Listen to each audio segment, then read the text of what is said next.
I know what you want me to talk about is this tour of the Mount Kenya region by Ruto and Rigathi Gachagua. And I'm sure right now you're asking me, how is it going, Chris? My answer, well, going where?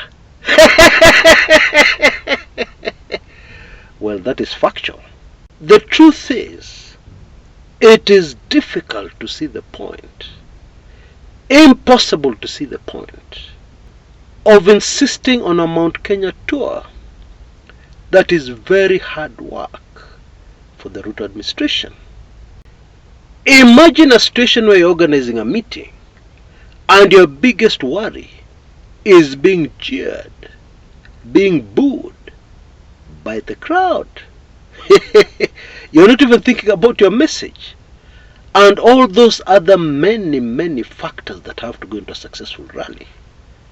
Those ones are not at the top of the mind. What is at the top of your mind is we must avoid a situation where I'm seen as being jeered or booed by the crowd. Azimio will love that. We cannot allow it to happen. Well, it's happening. And even if you are in UDA and you're very determined not to see it, it is very difficult not to see. Anyway, in recent times, I have been feeling, I've had this feeling, I've been sensing, that I'm losing focus. I'm losing track of the direction where Kumekucha should be going. And so I looked for Hezron. Many of you have been asking me where he went. Unajua huyu ni mzee, alirudi mashambani, he's a farmer. Na hii maneno ya town hataki kusikia. And the first thing Hezron told me, unajua Chris, umekuwa ukiambia watu kuhusu hii kitu inaitwa tumbo, lakini ukweli hakuna mtu anakuamini na hakuna mtu anakuelewa. And he went on to point me in a direction I have never seen any other analyst going. And as usual, it is simple and easy to understand. Under the government of founding father Jomo Kenyatta, there was something in Kenya called price controls. Jomo ruled for 15 years. His government was always very paranoid about price controls, keeping the prices of basic commodities low. Were there people doing business in Jomo Kenyatta's kitchen cabinet? Of course, yes. And these people were very powerful and influential. But price controls remained. Moi ruled Kenya for 24 long years. And most of those years, price controls remained. Watu wako Chris, Hezron speaking, hawaelewi mambo ya tumbo. Na hii ndo kitu itakuja kuangusha. Folks, that was a light bulb moment for me. And I hope it will be for you too, long before the end of my show today. But before I take that thought further, with the latest very interesting development, what Ruto is up to, that is obviously going to end up in disaster, and I'll tell you why. Before we go there, there is this very big news in Kenya currently about Raila going for the top African Union post. And this government is really supporting it, really pushing it. In fact, they're the ones who broke that story. And you dear bloggers are putting it like this. They're saying they're supporting Raila to be president of Africa. Nakwambia, hawa watu huwezi kuelewa. You cannot understand these people in 100 years.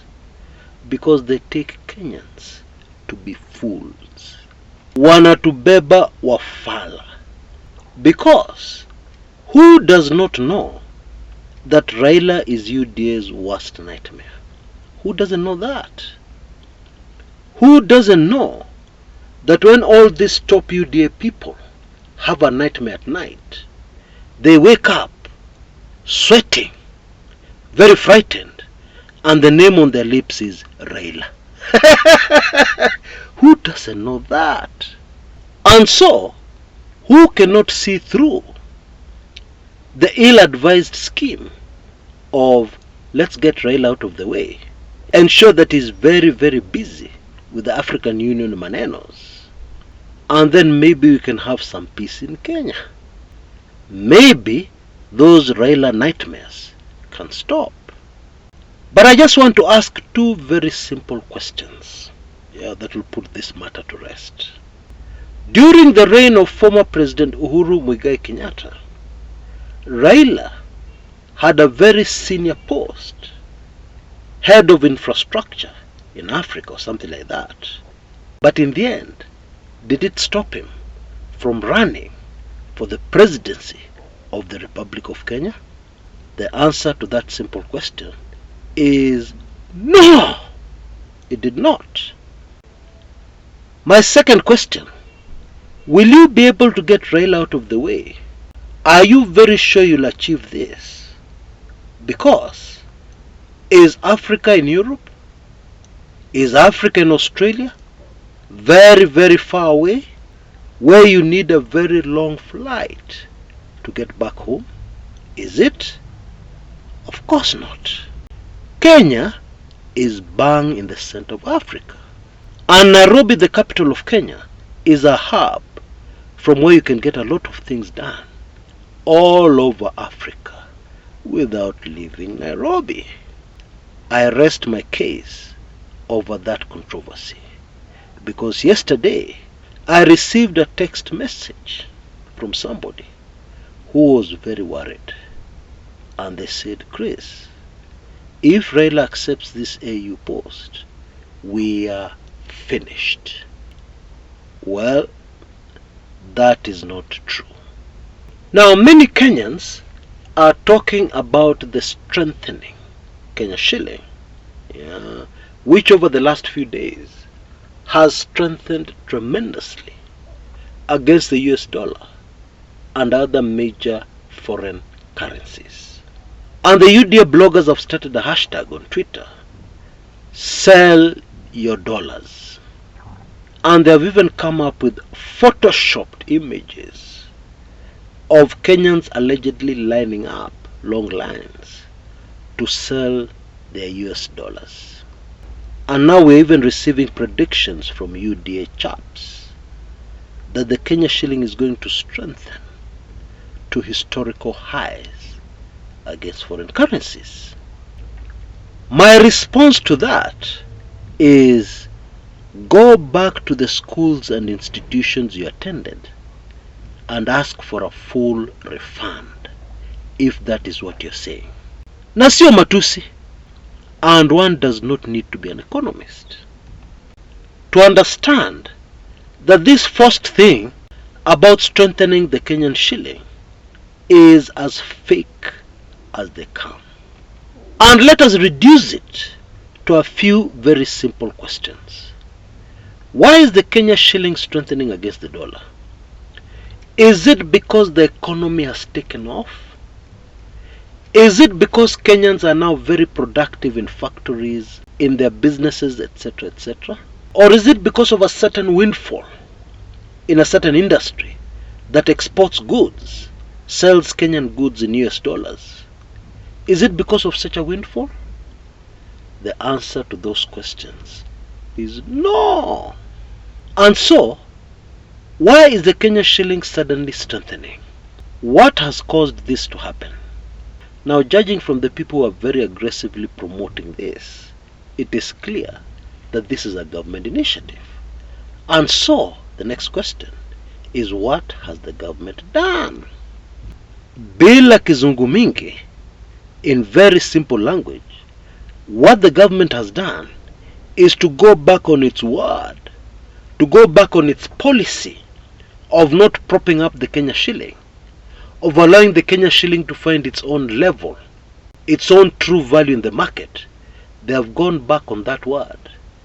And now, somebody is actually propping up the Kenya shilling by pumping US dollars into the market.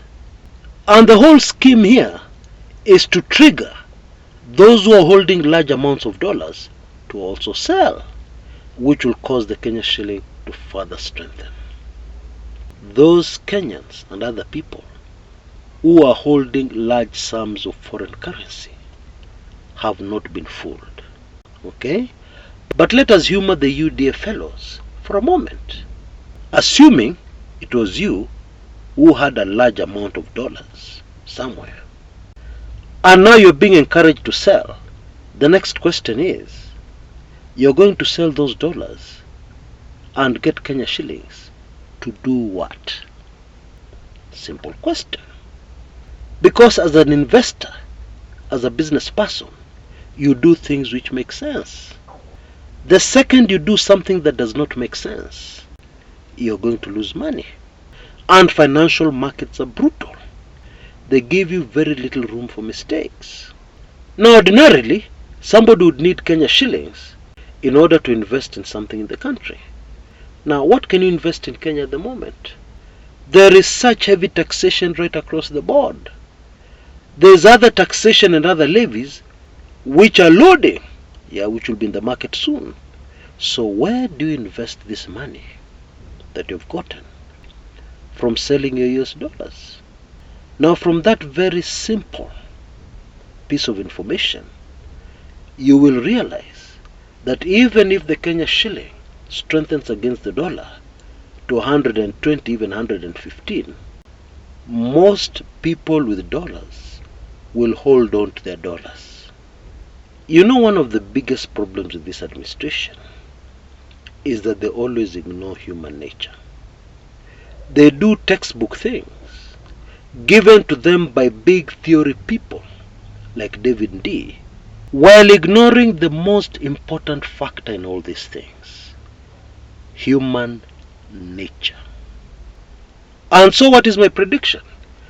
Well, my prediction is it has already started happening, because after strengthening all the way to 150 Kenya shillings to the dollar, suddenly things have changed and the dollar has strengthened within some very few hours upwards to exchange at 155 Kenya shillings to the dollar. Na mambo bado. My prediction is that when the dollar rallies properly against the Kenya shilling, the fall of our dear Kenya shilling will be very hard and very swift. So much so that that fall will be almost unstoppable. The human factor is very important in governance. People are not files. People are humans with emotions. Even the strength of the Kenya shilling depends very heavily on the emotions of Kenyans. Let me prove that to you. One of the most popular presidents of the United States of America, indeed maybe the most popular in history, was a man called Ronald Reagan. And it was during his tenure that the US dollar strengthened to an all-time high, which experts tell us happened in February 1985. Reagan was president of the US between 81 and 89. And even more fascinating, what made Ronald Reagan so popular? Two major factors stand out in the minds of experts. Number one, he reduced taxes. Yes, you heard me right. He did not increase taxes, he reduced taxes. And then he tightened interest rates, brought them down. The American economy boomed. No wonder the US dollar strengthened to one of its highest levels ever. Using simple logic, do you think it is possible for the Kenya shilling to strengthen? When the people of Kenya do not like their government, do you think that is possible? You know, we always say investors consider a lot of things before they invest. But all of us downplay the human factor. The truth is, when people don't like a government, when people don't like the policies of a government, whether they are working or not, it will impact on their decision making. Yeah, because we are humans and we are always controlled by our emotions. Okay? Many times, people will make a decision emotionally and then they look for technical reasons to give you for making the decision. While the truth is, an emotional decision was made first. If you still don't believe me, just do some very brief research, yeah, at countries that were very prosperous, and you'll quickly discover that there was a popular government, a popular leader, yeah, who was in power at the time that country became prosperous. Write down history. The reign of King David in the Bible is referred to as the Golden Age. Israel was very prosperous under David, and David was a very popular king. Even in the days of the Roman Empire, Augustus Caesar, although he was autocratic, a dictator, there was a lot of prosperity right across the kingdom. And Augustus Caesar was very popular with the people. Very popular. Even with politicians he was popular because he respected the Senate and gave them the impression that they were powerful, although Caesar Augustus was still in full control. Now the mystery is, why is it so hard for the UD administration to see these very simple truths of life? Why is it so hard? Now very quickly before I go, there are a few slots left for my Moto Kuliko Pasikumi za Makaa report on the Monica Kimani murder. And that information will help you to understand very clearly the shocking things going on right now concerning that case. You can see details on your screens right now. Please take action quickly. I'm sure these remaining slots will be filled today. Take action quickly to avoid disappointment. Only $25 or Kenya shillings 3,900. And because of the very sensitive nature of this report, I have had no option but to limit it only to 10 people. Please accept my sincere apologies for doing this, but it is what it is, even if not all of us understand right now. Until next time, this is Chris. Kumekucha.